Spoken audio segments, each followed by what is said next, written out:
Nag-overreact ba ako? O tama lang ang naramdaman ko? Binuksan ko ang Facebook account ko. Matagal na rin akong hindi nag-o-online. Nag-scroll ako sa newsfeed, trying to distract myself. Hanggang sa may nakita akong picture. Picture ni Rico. At ni Jess. Nakatag si Rico sa picture na pinost ng isang common friend nila. Nakasakay sila sa isang motor, si Jess ang angkas, nakayakap ng mahigpit kay Rico. Pareho silang nakangiti. Ang caption, bagay na bagay. #relationship goals #recon Jess forever.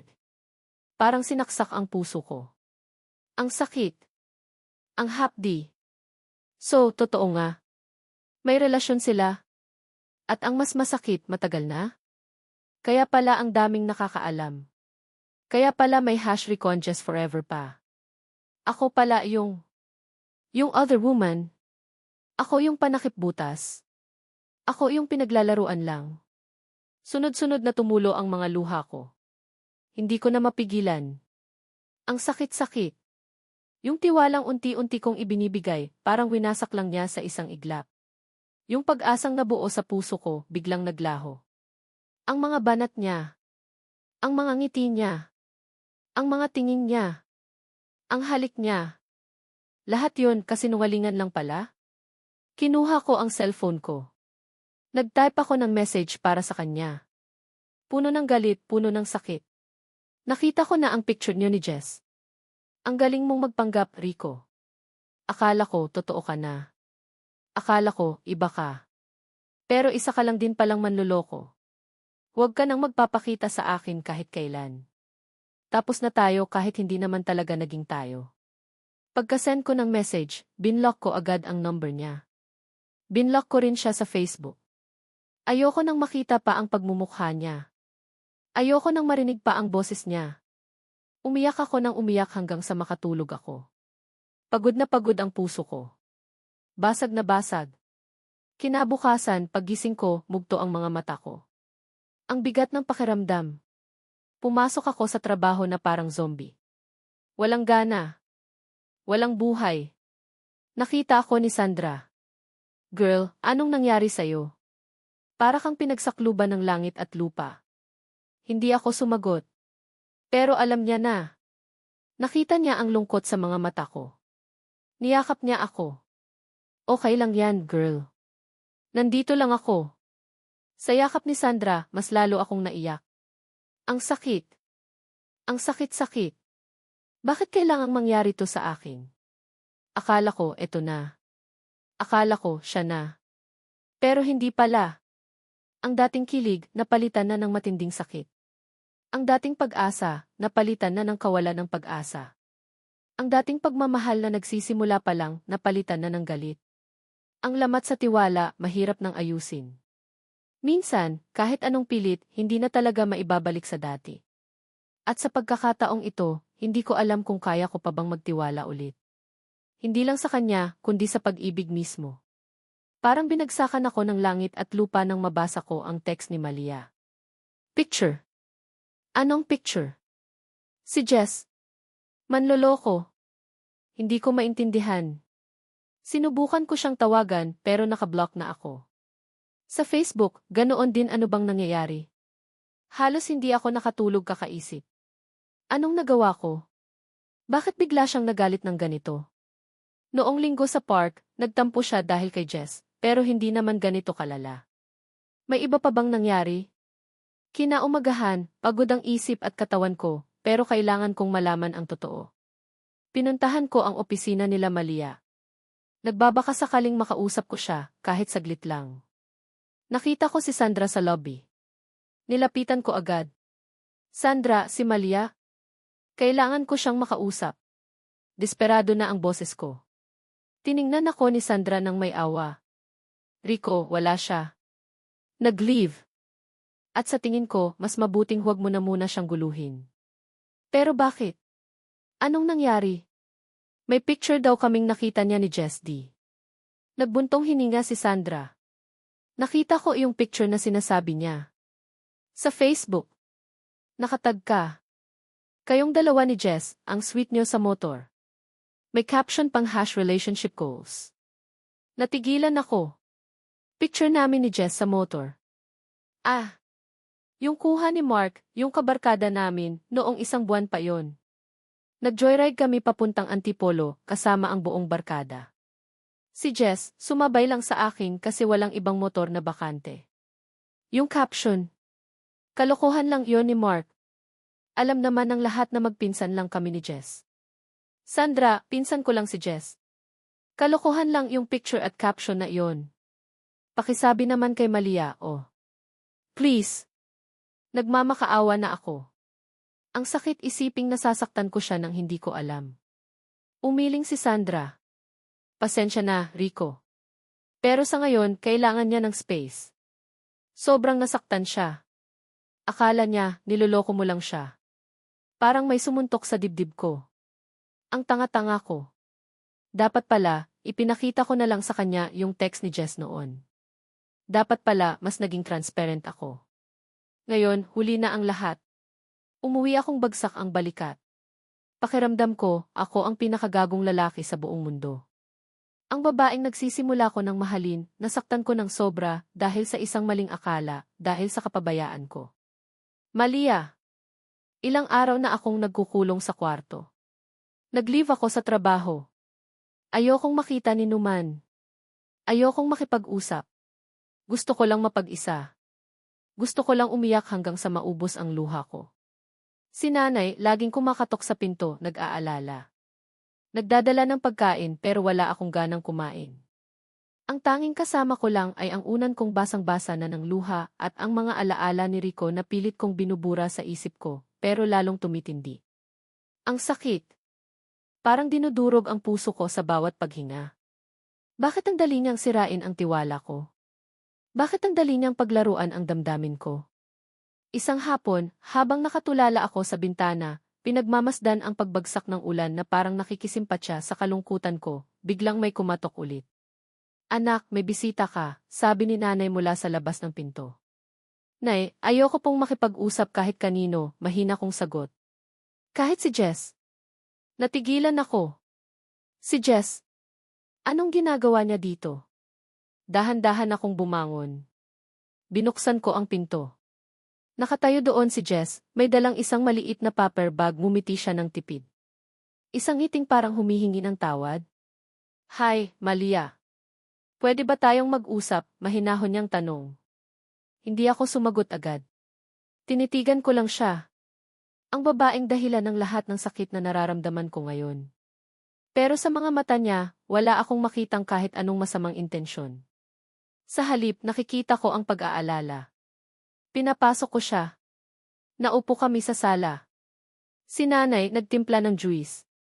Malia, alam kong galit ka sa akin o kay Kuya Rico, panimula ni Jess. Pero gusto ko lang linawin ang lahat. Linawin ang ano? Na kayo talaga? Na ako lang yung tangang naniwala sa mga kasinungalingan niya? Hindi ko napigilan ang pait sa boses ko. Umiling si Jess. Hindi kami ni Kuya Rico, Malia. Magpinsan lang kami.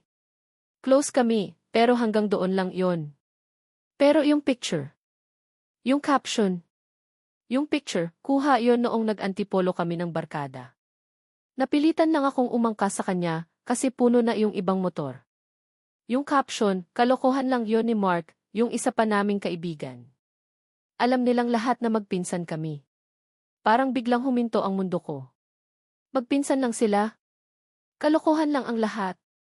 Si Kuya Rico sobrang nasasaktan siya ngayon, Malia. Mahal ka niya. Sobra. Mahal niya ako. Nagsimula na namang mamasa ang mga mata ko. Pero this time, hindi lang dahil sa sakit. Dahil din sa pagsisisi. Ilang araw ka na niyang sinusubukang kontakin. Nag-aalala siya sa'yo. Hindi siya mapakali, dagdag pa ni Jess. Inabot niya sa akin ang paper bag, pinabibigay niya. Paborito mo raw. Binuksan ko ang paper bag chocolate. Ang paborito kong chocolate noong bata pa ako. Paano niya nalaman? Malia, alam kong nasaktan ka. Pero sana bigyan mo pa siya ng isang chance. Para magpaliwanag. Para patunayan ang sarili niya. Tumingin si Jess sa mga mata ko, puno ng sinseridad. Hindi siya manloloko, Malia. Maniwala ka sa akin. Pagkaalis ni Jess, naiwan akong tulala. Ang daming tumatakbo sa isip ko. Nagkamali ba ako ng husga? Masyado ba akong naging marupok? Masyado ba akong nagpadala sa selos? Kinuha ko ang cellphone ko. Tiningnan ko ang contact number ni Rico. Nanginginig ang kamay ko. I-unblock ko na ba siya? Tatawagan ko ba siya? Pero bago ko pa magawa yon, may kumatok ulit sa pinto. This time, si nanay. Anak, may naghahanap sa'yo sa labas. Sino po? Umiti si nanay. Labasin mo na lang. Kinakabahan akong lumabas. Pagbukas ko ng gate, nakita ko siya. Si Rico. Nakatayo sa tapat ng gate namin, basang-basa ng ulan. May hawak siyang isang payong, pero hindi niya ginagamit. Nakatitig lang siya sa akin, ang mga mata niya puno ng lungkot. At pag-asa. Maliad, basag ang boses niya. Hindi ako nakapagsalita. Nakatitig lang din ako sa kanya. Ang puso ko parang gustong sumabog. Lumapit siya. Dahan-dahan. Huminto sa harap ko. Patawarin mo ako, sabi niya, ang bawat salita puno ng pagsisisi. Hindi ko sinasadyang saktan ka. Maniwala ka, Malia, mahal kita. Ang mga salitang iyon. Mahal kita. Parang musika sa pandinig ko. Ang lamat sa puso ko, parang unti-unting naghihilom. Ang dilim na bumalot sa akin nitong mga nakaraang araw, parang biglang nagkaroon ng sinag ng liwanag. Hindi ko alam kung anong sasabihin ko. Pero isang bagay ang sigurado ako. Sa kabila ng sakit, sa kabila ng pagdududa, may isang parte sa akin na gustong maniwala ulit. Gustong sumugal ulit. Ngumiti ako. Isang maliit na ngiti. Isang ngiti sa gitna ng pait. Isang ngiting nagsasabing baka nga may pag-asa pa. Kinuha ko ang payong sa kamay niya at binuksan ito. Itinapat ko sa aming dalawa. Pumasok ka muna, sabi ko. Baka magkasakit ka. Nakita ko ang pagliwanag ng mukha niya. Ang ngiti niya bumalik na. Yung ngiting na-miss ko. Yung ngiting dahilan kung bakit, sa kabila ng lahat, handa akong sumubok ulit. Ang pag-ibig parang panahon. Minsan, maulan. Minsan, madilim. Pero laging may sisikat na araw. Laging may darating na bahaghari pagkatapos ng unos. At sa pagkakataong ito, si Rico ang bahaghari ko. Malia. Pinaupo ko si Rico sa sala. Basang-basa pa rin siya, nanginginig ng bahagya sa ginaw. Kumuha ako ng tuwalya at inabot sa kanya. Si nanay naman, pumasok sa kusina para magtimpla ng mainit na kape. Ang awkward ng katahimikan sa pagitan namin. Parang ang dami naming gustong sabihin, pero hindi namin alam kung saan magsisimula. Salamat, sabi ni Rico habang pinupunasan ang buhok niya. Ang mga mata niya hindi humihiwalay sa akin. Parang sinusuri ang bawat kilos ko, bawat ekspresyon ng mukha ko. Dapat hindi ka na nagpaulan, sabi ko, hindi makatingin ng diretso sa kanya. Ang totoo, natutuwa akong nandito siya. Pero may hiya pa rin, may konting pag-aalinlangan. Kailangan kitang makausap, Malia. Kahit mabasa pa ako ng ulan, okay lang. Basta mapatawad mo lang ako. Ang sinseridad sa boses niya, tagos hanggang buto. Dumating si nanay dala ang 2 tasa ng kape. Inilapag niya ito sa center table. Oh, mainit na kape para sa inyong dalawa. Mag-usap kayo ng maayos ha? Walang sigawan. Mumiti si nanay sa amin bago kami iniwan. Alam kong gusto niya kaming magkaayos. Si nanay talaga, number 1 supporter. Huminga ako ng malalim. Ito na. Kailangan naming harapin to. Rico, naintindihan ko na, panimula ko. Nagpaliwanag na si Jess. At patawad din kung naging judgmental ako. Kung hindi kita pinakinggan agad. Nahihiya kong aminado. Kasalanan ko rin naman. Masyado akong nagpadala sa selos, sa takot. Umiti siya, isang ngiting malungkot. Ako ang dapat humingi ng tawad, Malia. Dapat naging mas maingat ako. Dapat ipinakita ko sa'yo kung gaano ka kahalaga sa akin para hindi ka na nagduda pa. Inabot niya ang kamay ko na nakapatong sa tuhod ko. This time, hindi ko ito binawi. Hinayaan ko siyang hawakan ito. Ang init ng palad niya, parang nagbibigay ng kumpiyansa sa akin. Noong nakita ko yung picture sobrang nasaktan ako, Rico, pag-amin ko, medyo nanginginig pa rin ang boses. Akala ko niloloko mo lang ako. Naisa lang ako sa mga babae mo. Hindi yon totoo, Malia. Mas hinigpitan niya ang hawak sa kamay ko. Ikaw lang. Ikaw lang ang gusto ko. Simula pa lang noong una kitang makita sa graduation nyo, ikaw na ang babaeng pangarap ko. Natigilan ako. Graduation namin? Alam mo yon? Tumango siya. Pinsan ko si Sarah. Yung kasama mo sa stage. Valedictorian ka noon. Ang ganda-ganda mo habang nagbibigay ng speech. Simula noon, hindi ka na nawala sa isip ko. Parang may kung anong kumiliti sa puso ko. So, matagal na pala? Hindi lang yung sa waiting shed. Ang torpe niya pala noon. Pero at the same time, ang sweet. Bakit hindi ka lumapit noon, tanong ko. Napakamot siya sa batok. Natorpe ako, saka, bata pa tayo noon. Ayokong magmadali. Hinintay ko ang tamang panahon. At ang tamang panahon ay yung mambabanat ka sa waiting shed, natatawa kong sabi. Nawala na ang bigat sa dibdib ko. Napalitan na ng saya. Tumawa rin siya. Effective naman, di ba? Napansin mo ako.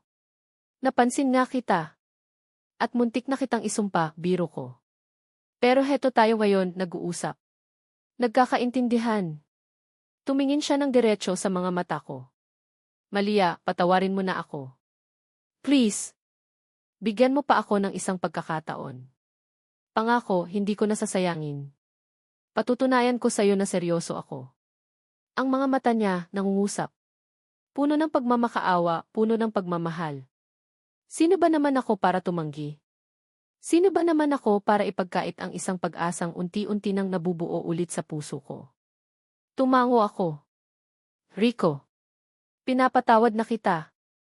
Nakita ko ang pagliwanag ng mukha niya.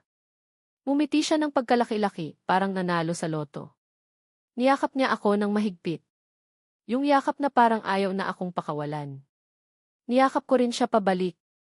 Ang sarap sa pakiramdam. Para akong nabunutan ng tinik. Salamat, Malia. Salamat, paulit-ulit niyang sabi habang yakap-yakap ako.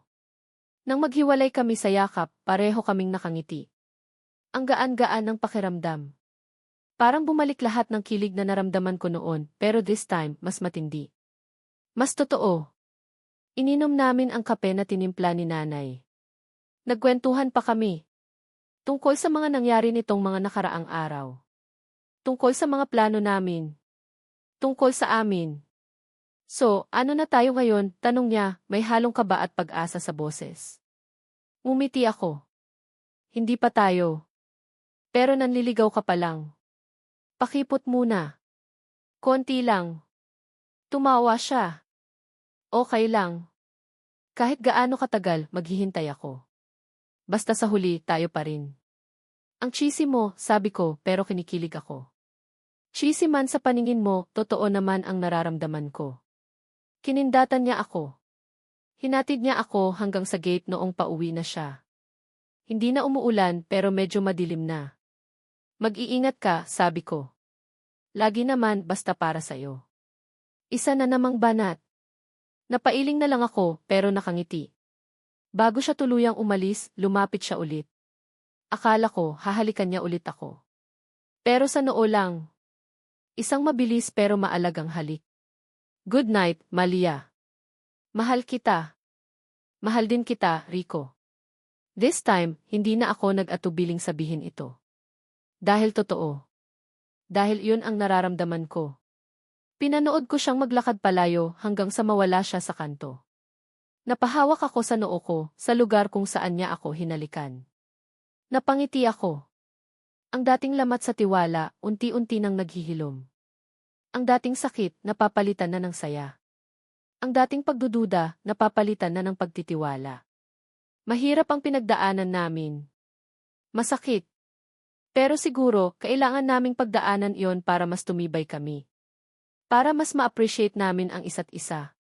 Ang pag-ibig hindi laging madali. May mga pagkakataong susubukin kayo. May mga pagkakataong masasaktan kayo. Pero ang mahalaga, sa huli, pipiliin nyo pa ring lumaban.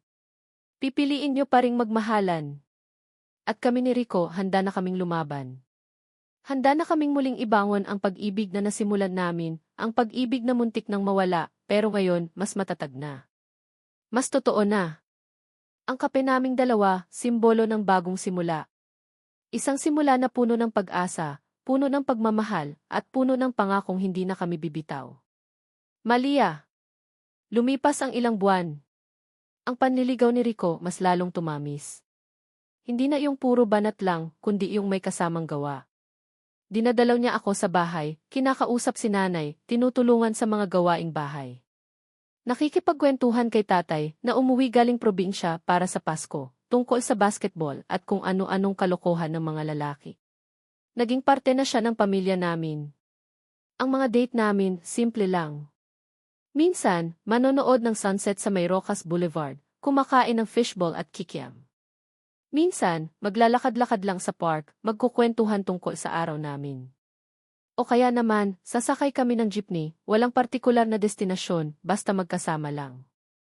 Doon, sa gitna ng ingay ng kalsada at siksikan ng mga pasahero, doon namin mas nararamdaman ang isa't isa. Naalala ko noong minsan, pauwi kami galing sa isang dinner, kasama ang mga katrabaho ko. Medyo gabi na at puno ang jeep. Nagkataon na magkahiwalay kami ng upuan. Siya, malapit sa may driver. Ako, sa may bandang dulo. Pero kahit magkalayo kami, ramdam ko ang mga tingin niya. Paminsan-minsan, magtatama ang mga mata namin tapos ngingiti siya. Yung ngiting nagsasabing, okay ka lang ba dyan? O namimiss na kita kahit magkalapit lang tayo. Simpleng bagay, pero ang lakas ng epekto sa puso ko. Ang mga tampuhan hindi nawala. Natural lang naman yon sa isang relasyon. Pero natuto na kami. Natutong makinig. Natutong umintindi. Natutong magpatawad ng mas mabilis. Ang lamat na minsang sumira sa tiwala namin, naging paalala na kailangan naming alagaan ang isa't isa, na hindi namin dapat hayaang muling masira ang pundasyong unti-unti naming binubuo. Isang hapon, linggo. Nagyaya si Rico na pumunta kami sa simbahan. Pagkatapos ng misa, naglakad-lakad kami sa plaza. Umupo kami sa isa sa mga bench, pinagmamasdan ang mga taong dumadaan. Malia, panimula niya, medyo seryoso ang boses. Kinuha niya ang kamay ko. Esan, naaalala mo ba noong una tayong nagkita? Sa waiting shed. Tumango ako, napangiti. Naman. Yung araw na bumanat ka na parang wala ng bukas. Tumawa siya.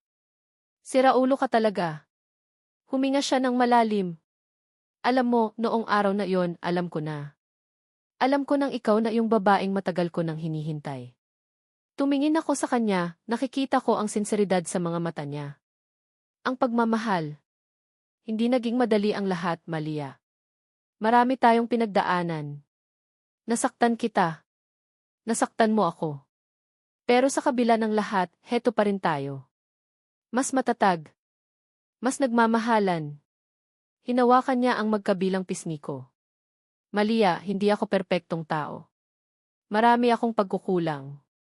Pero isa lang ang maipapangako ko sa'yo. Mamahalin kita araw-araw. Aalagaan kita. Poprotektahan kita.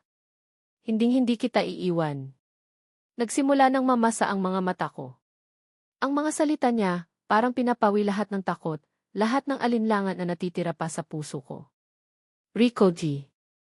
Yun lang ang nasabi ko. Ang puso ko, puno ng pagmamahal para sa kanya. Malia Alinica, sabi niya, ang boses niya, nanginginig ng bahagya. Lumuhod siya sa harap ko, sa gitna ng plaza, sa harap ng maraming tao. May kinuha siya mula sa bulsa niya. Isang maliit na pulang kahon. Nanlaki ang mga mata ko. Hindi ako makapaniwala. Binuksan niya ang kahon. Sa loob, isang simpleng singsing. Walang malaking bato pero kumikinang. Will you marry me? Tanong niya, ang mga mata niya, puno ng pag-asa at pagmamahal.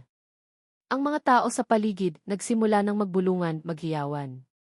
Ang iba, kinukuhanan kami ng litrato. Pero para sa akin, kami lang dalawa ang nandoon. Ang mundo, tumigil sa pag-ikot. Tumulo na ang mga luha ko. Luha ng saya. Luha ng pagmamahal. Luha ng katuparan. Tumango ako. Rico. Yes. Isinuot niya ang singsing sa daliri ko. Sakto. Bagay na bagay. Niyakap niya ako ng mahigpit at hinalikan. Isang halik na puno ng pangako. Isang halik na nagsasabing, sa wakas, kami na. Hanggang sa dulo. Ang dating estranghero sa waiting shed. Ang lalaking mambabanat. Ang lalaking minsan kong pinagdudahan. Siya pala ang lalaking para sa akin. Siya pala ang tutupad sa mga pangarap ko. Siya pala ang magbibigay ng kulay sa buhay ko. Habang pauwi kami, sakay ulit ng jeepney, magkahawak ang aming mga kamay. Nakasandal ang ulo ko sa balikat niya.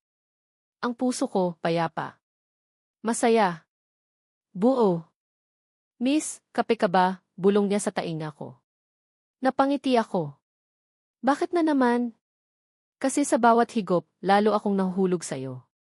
Ang corny mo pa rin, sabi ko, pero kinilig ako. Sobra. Pero mahal mo naman, sagot niya, sabay halik sa buhok ko. Mahal na mahal ko siya. At alam kong mahal na mahal din niya ako.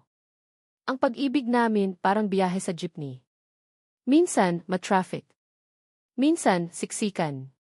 Minsan, may mga biglaang preno na makakagulat sa'yo.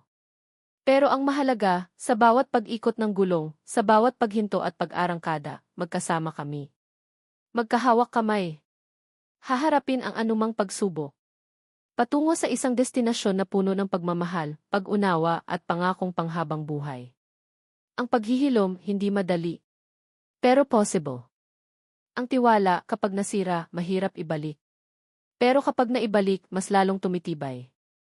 Ang pag-ibig, kapag totoo, kahit anong unos ang dumating, mananatili. At ang kwento namin ni Rico, isang patunay na sa gitna ng kilig, sakit, at pag-asa, ang tunay na pag-ibig ay laging mananaig. Laging magbibigay ng liwanag. Laging magiging tahanan. Ang dating dimis sungit, natagpuan na ang kanyang kape. At ang kape nila hindi na mapait. Matamis na. Kasing tamis ng kanilang pag-ibig na buo at wagas. Mga minamahal kong mambabasa at tagapakinig. Una sa lahat, isang taos pusong pasasalamat ang nais kong iparating sa bawat isa sa inyo. Maraming salamat po sa inyong walang sawang pagsubaybay, sa bawat minutong inilaan ninyo upang samahan sina Malia at Rico sa kanilang kwento ng pag-ibig, mula sa mga banat sa waiting shed, sa mga tampuhan at selosan, hanggang sa matamis nilang pagwawakas. Ang inyong suporta ang nagsilbing inspirasyon at lakas ko upang tapusin ang akdang ito. Habang isinusulat ko ang bawat kabanata, hindi ko maiwasang madala sa mga emosyon ng aking mga karakter. Naramdaman ko ang kilig ni Malia sa mga unang banat ni Rico, ang sakit ng kanyang pagdududa, at ang init ng kanyang muling pagtitiwala. Nakiisa ako sa pagsisikap ni Rico na patunayan ang kanyang pagmamahal, sa kanyang mga sandali ng kalituhan, at sa kanyang tagumpay na makuha ang puso ng babaeng kanyang pinapangarap. May mga pagkakataon na napapangiti ako habang nagtatype, at may mga sandali rin na parang gusto kong maiyak kasama nila. Ang pagbuo sa kanilang mundo, sa kanilang mga dialogo, at sa bawat tagpo ay isang masayang paglalakbay para sa akin. Naging parang tunay na mga kaibigan ko na sina Malia at Rico. Sa likod ng mga kilig at drama, ang nais ko talagang iparating sa kwentong ito ay ang ilang mahahalagang aral sa buhay. Una, ang pag-ibig ay hindi laging perpekto. Ito ay may kasamang mga pagsubok, hindi pagkakaunawaan at mga pagkakamali. Ngunit ang tunay na pag-ibig ay handang magpatawad, handang umunawa at handang lumaban. Pangalawa, ang kahalagahan ng komunikasyon at tiwala. Kung minsan, isang simpleng pag-uusap lang ang kailangan para maiwasan ang mas malalim na sugat. At ang tiwala, kapag nasira, ay maaaring muling buuin, basta't may sapat na pagsisikap at katapatan mula sa magkabilang panig. At higit sa lahat, ang pag-asa. Kahit gaano pa kadilim ang sitwasyon, laging mailiwanag na sisilay. Huwag tayong matakot sumugal muli, magmahal muli. Ngayong natapos na ninyo ang kwento ni Malia at Rico, nais ko sanang marinig ang inyong mga saloobin. Ano ang pinakapaborito ninyong eksena? Anong aral ang pinakatumatak sa inyo? Huwag po kayong mag-atubiling mag-iwan ng komento o ibahagi ang inyong mga nararamdaman. At kung nagustuhan ninyo ang kanilang paglalakbay, sana'y maibahagi rin ninyo ang kanilang kwento sa inyong mga kaibigan at kakilala upang mas marami pa ang makasaksi sa kanilang pag-ibigan. Muli, mula sa kaibuturan ng aking puso, maraming salamat po. Hanggang sa muli nating pagkikita sa mga susunod pang kwento. Nagmamahal. Ang inyong may akda.